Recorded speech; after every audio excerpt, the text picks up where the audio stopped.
नजदीकियाँ मिट जाने दे, अरे नहीं बाबा नहीं, अभी नहीं नहीं नहीं, ये दूरियाँ मिट जाने दे, अरे नहीं बाबा नहीं, अभी नहीं नहीं नहीं.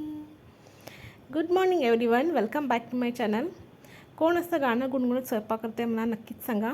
मी नेहमी असं करते, म्हणजे आपल्याला स्वयंपाक करताना कसा वेळ जाईल हे कळतच नाही. आज दही भेंडी बनवणार आहे. त्यासाठी भेंडी मी स्वच्छ धुवून चिरून घेतलेली आहे व त्याला चिरा पाडून घेतलेल्या आहेत. म्हणजे जेव्हा आपण तेलामध्ये भेंडी भाजतो त्यामध्ये हळद आणि मीठ चांगलं मुरलं जाईल. त्यानंतर 2 चमचे दही घेतलं, त्याच्यामध्ये मी हळद, मीठ, तिखट व जिऱ्याची पावडर आणि धण्याची पावडर घालून छान मिक्स करून घेतलेलं आहे. त्यानंतर कढईमध्ये तेल घालून भेंडी छान क्रिस्पी भाजून घेतलेली आहे. त्यात सेम कढईमध्ये थोडंसं तेल अजून घातलं, थोडं जिरं, हिंग व हिरवी बारीक चिरून मिरची घातलेली आहे. मिरची छान भाजल्यानंतर एक बारीक चिरलेला कांदा घातलेला आहे व आलं लसणाची पेस्ट घातलेली आहे. ही सुद्धा छान आपल्याला भाजून घ्यायचं आहे.